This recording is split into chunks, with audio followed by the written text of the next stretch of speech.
ZPHS school Gedellanka. ఈరోజు మనం ఈఎండిపిలో భాగంగా ఈరోజు మనం మా గ్రామంలో ఉన్నటువంటి చైన్ మేకర్ని మేము ఉద్దేశించి ఇంటర్వ్యూ చేయడానికి వచ్చాం. అయితే సార్ మీరు ఇలా డెవలప్ అవ్వడానికి ఎలాంటి ఆప్షన్స్ తీసుకుని ఎలా కృషి చేశారు? మనకి మన గేదెల్లంక విలేజ్కి 88లో నేను సర్పంచ్గా పోటీ చేయడం జరిగింది. సర్పంచ్గా పోటీ చేసేటికి మనకున్న నేషనల్ హైవే రోడ్ ఏదైతే ఉందో 10 మీటర్ల దగ్గర నుంచి ఇక్కడికి కనీసం నడిచి దారిలో ఉండేది కాదు.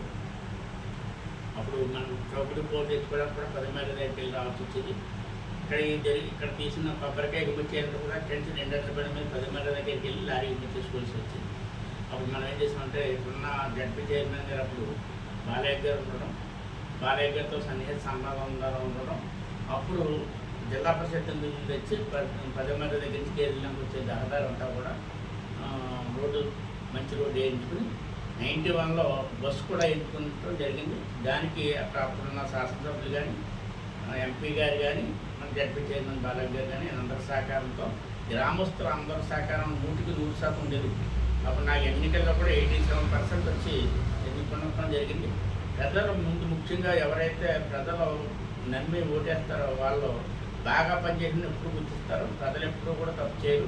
వాళ్ళు ఎప్పుడు కూడా ఎవరైతే పనిచేస్తున్నారో వాళ్ళని గుర్తించుకుని వాళ్ళకి ఎప్పుడు అవకాశాలు ఇస్తూ ఉంటారు. ఆ రకంగా మనకి ఇక్కడికి మన ఊరికి రహదారి తీసుకురావడం కానీ బస్సు తీసుకురావడం కానీ అదే 91లో మనకి పుష్కరాలు వస్తే పుష్కరాలకు కూడా గేట్ పబ్లికేషన్ చేయించి పుష్కరాలు కూడా త్రివేణి సంఘం తీసుకురావడం జరిగింది. త్రివేణి సంఘంలో అధికారికంగా గేట్ పబ్లికేషన్ చేసి 91 మన పుష్కరాలు ఫస్ట్ మొట్టమొదటి పుష్కరాలు గేట్ పబ్లికేషన్ చేసి అధికారికంగా చేయడం జరిగింది. అదే సందర్భంగా బస్సు ఓపెన్ చేసుకోవడం ఇంకా అయితే డెవలప్ అయిన తర్వాత మీకు ఏమన్నా ఇబ్బందులు వచ్చినా వాటిని ఎలా ఎదుర్కొన్నారు?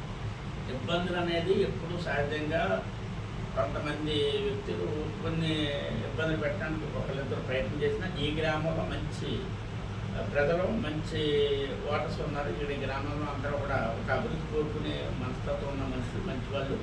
ఒకరిద్దరు అభివృద్ధి నిరోధకులు ఉన్న వాళ్ళ మాట వినని ప్రజలు ఎప్పుడు కూడా అభివృద్ధి కోరుకునే వాళ్ళు ఎక్కువ శాతం ఉండడం వలన అలాగే అభివృద్ధి నిరోధకులు ఒకరిద్దరు ఉన్నా కూడా వాళ్ళని లెక్క చేయకుండా అభివృద్ధికి సహకరించడం వలన మేము ముందుకు రావడం జరిగింది. అప్పుడు నేను సర్పంచ్ అయ్యేకి ఈ రావిచెడ్డి దగ్గర ఉన్న బ్రిడ్జ్ కూడా ఓన్లీ స్తంభాలతో ఉంటే దాన్ని వెంటనే పూర్తి ఓపెన్ చేసుకోవడం జరిగింది. అదేవిధంగా ఎలిమెంటరీ స్కూల్స్ లేకపోతే 2 బిల్డింగ్లు ఇమీడియట్గా కట్టడం జరిగింది. అది శంకుస్థాపన చేసి ఓపెన్ కూడా మన జడ్పీ చైర్మన్ ఎంపీ గారు వాళ్ళతో ఓపెన్ చేసుకోవడం జరిగింది. అదే రకంగా జడ్పీహెచ్ఎస్ కూడా ఇప్పుడు మంచి బిల్డింగ్స్ తెచ్చుకుని కట్టుకోవడం జరిగింది. జడ్పీ డెవలప్మెంట్ కమిటీ చైర్మన్గా సర్పంచ్గా ఉండి హై స్కూల్స్ అన్నీ కూడా బాగా ఇంప్రూవ్మెంట్ చేసుకోవడం జరిగింది. అదేవిధంగా మనకి మంచి రోడ్లు ఎదుర్కోవడం జరిగింది. ఇంకా చేసుకుంటే అభివృద్ధి ఉంటానే ఉంటుంది. ఇంకా మనం చేయవలసింది చాలా ఉంది. ఈ రోజున పవన్ కళ్యాణ్ గారు కూడా 184 లక్షల రూపాయలు మన పుస్తకాలకు వెళ్ళి దానికి మన ఎమ్మెల్యే గారు ఎంపీ గారు కృషితో మరి మంచి ముఖ్యమంత్రి వారు కూడా ఈ ప్రభుత్వం కూడా మంచి ప్రభుత్వం. ఈ ప్రభుత్వం కూడా మనకి పుస్తకాలకు మంచి రోడ్డు 184 లక్షలు శాంక్షన్ చేయడం జరిగింది. అదేవిధంగా 10 మీటర్ల నుంచి వచ్చే రోడ్డు కూడా 120 లక్షల రూపాయలు సీసీ రోడ్డు శాంక్షన్ చేయడం జరిగింది. అదేవిధంగా 7 కట్లు మన పుస్తకాలకు వెళ్ళే రోడ్లు వెడల్పు చేయడానికి కూడా 3 కోట్ల రూపాయలతో ప్రతిపాదనలు పంపించారు. అది కూడా మంజూరు వస్తున్నాయి. ఆ విధంగా మనకి రేపు రాబోయే 2027 సంవత్సరంలో మనకి చక్కటి మన త్రివేణి సంఘం ఏదైతే ఉందో మన దక్షిణ కాశీగా పేరొందిన ఉత్తరవైపుగా ప్రవహించే ఉత్తరవాహిని త్రివేణి సంఘం మనకి ఇక్కడ గేదెల్లంకలో ఉంటాం. మన ప్రజలందరూ అదృష్టం. తప్పనిసరిగా మన రాజమండ్రి తర్వాత మనకి గేదెల్లంకలోనే అత్యంత లక్షలాది మంది వచ్చి స్నానాలు చేసే రేవైతే మన గేదెల్లంకలో ఉంది.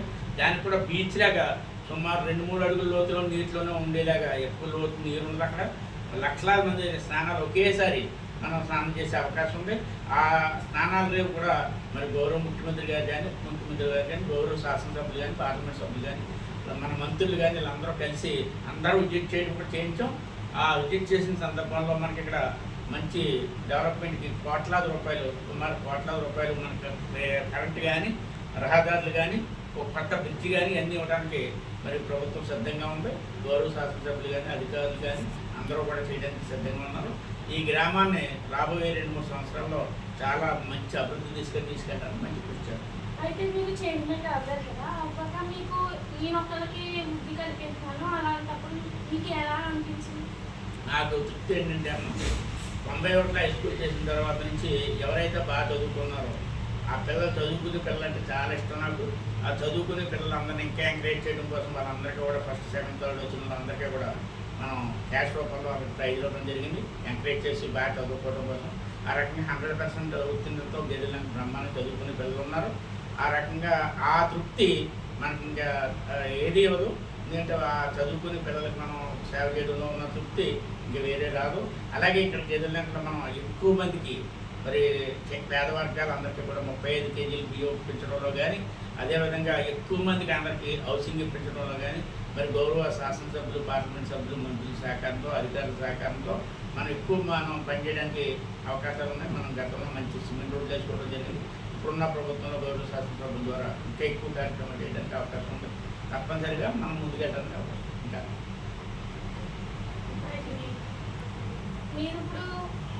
నేను 1987లో పిఎస్సిఎస్ ప్రెసిడెంట్గా పోటీ చేయడం జరిగింది. ఆ తర్వాత 88 మార్చి 10వ తారీఖున ఇక్కడ జిల్లాకు సర్పంచ్ ఎన్నికడం జరిగింది. ఆ రోజు నుంచి మన జడ్పీటీసీ ఎన్నికలు జరిగే వరకు నేను 11 ఎన్నికల్లో పోటీ చేసి 10 ఎన్నికల్లో గెలవడం జరిగింది.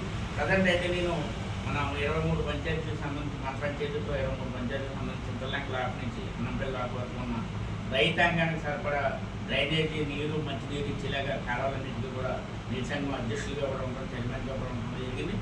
దాని సందర్భంగా రైతులందరికీ చక్కగా 2వ పంటకు నీరు ఇవ్వడం జరిగింది. ఇప్పుడు ఈరోజు కూడా డ్రైన్స్ అన్ని బాగు చేయడం జరుగుతుంది, అలాగే కాలువలన్నీ బాగు చేయడం జరుగుతుంది. రైతాంగానికి ఎక్కడ ఇబ్బంది లేకుండా నీరు ఇచ్చి మరి వాళ్ళకి ఎక్కడ మురుగు నీరు ఇబ్బంది లేకుండా చేసి రైతులకు మంచి అవకాశాలు కల్పించేలాగా కూర్చున్నాం. తద్వారా దాని ద్వారా రైతులందరికీ కానీ ప్రజలందరికీ సేవ చేయడానికి సిద్ధంగా ఉన్నాం. నిన్న వచ్చిన తుఫాన్లో కూడా మనకి అన్ని ఊళ్ళ కంటే మన ఊరికి ఎక్కువ మంది పేదలకు సాయం చేయడానికి సిద్ధంగా. అంటే మీరు ఇప్పుడు ఈ నాయ డెవలప్ అవడానికి మీరు ఒక చేంజ్ రావడానికి మీరు ఎన్నో ఇబ్బందులు పడి ఉంటారు. ఆ ఇబ్బందులు పడని మీరు ఎలా సాల్వ్ చేసుకుని ఫేస్ చేయాలి? మనకి ముఖ్యంగా ఏంటంటే ఇంట్లో వాళ్ళు మీ మహిళల సహకారం ఉండాలి, ఇంట్లో ఉన్న భార్య సహకారం ఉండాలి, పిల్లల సహకారం ఉండాలి, అలాగే గ్రామస్తులందరి సహకారం ఉండాలి. ఈ గ్రామస్తులందరి సహకారం ఉండాలంటే మనం మంచి మనసుతో ఉన్నప్పుడు ప్రజలందరి సహకారం మనకు ఎప్పుడు మద్దతు ఉంటుంది. మనం సరిగా లేనప్పుడు ప్రజల సహకారం ఉంది కాబట్టి మన ప్రవర్తన సరిగా ఉండి ప్రజల యొక్క బాధలు అర్థం చేసుకుని వాళ్ళకి ముందు సర్వీస్ చేసినట్టయితే ఎప్పుడు కూడా మనకు ప్రజలు మంచి మద్దతు ఇస్తారు. ఆ రకంగా నేను ముందుకెళ్ళడం జరిగింది. ఆ రకంగా ఎన్ని ఇబ్బందులు ఉన్నాయి వీటిని ముందుకెళ్ళడం జరిగింది. కాబట్టి ఎప్పుడు కూడా ప్రజల మన్నలు పొందాలంటే వాళ్ళ అవసరాలను మనం గుర్తించి వాళ్ళ దగ్గర తెలుసుకుని వాళ్ళ సాధబాధాలు అభివృద్ధి చేసుకుని వాళ్ళకి సర్వీస్ బాగా అందివ్వగలిగితే తప్పనిసరిగా మనం బాగా గుర్తిస్తారు. మనకి అన్ని అవరోధాలు అధిగమించి ముందుకెళ్ళచ్చు. ఓకే సార్, అయితే మీరు ఒక చేంజ్ అంటే మీరు ఇన్స్పైర్ అవ్వచ్చు. ఓకే, చాలా సంతోషం. మీరు కూడా అందరితోటి మీ స్కూల్స్లో ఉన్న పిల్లలందరూ ఒకే అక్క చెల్లెలు కింద, అన్నదమ్ముల కింద భావించుకుని ఒకే కుటుంబంలాగా మీరంతా స్కూల్లో ఉండాలని, మీరు చదువుకున్న పిల్లలంతా కూడా రాబోయే రోజుల్లో ఎప్పుడైనా మళ్ళీ మీరు రిటైర్ అయిన సందర్భంలో కూడా అందరూ కలిసి మీరు ఒక పట్టణం చేసుకోవాలని, మీరు తప్పనిసరిగా ఒక కుటుంబంలో మీ పిల్లలంతా కూడా అలా మతాలు, కులాలు అన్నీ మర్చిపోయి ఒక చదువుకునే పిల్లలు బాగా చదువుకునే ఉద్దేశంతో ఒక కుటుంబంలో కలిసిమెలిసి ఉండాలని చెప్పి కోరుకుంటూ అలాగే మిమ్మల్ని కూడా ఉండమని కోరుకుంటున్నాను. Thank you sir.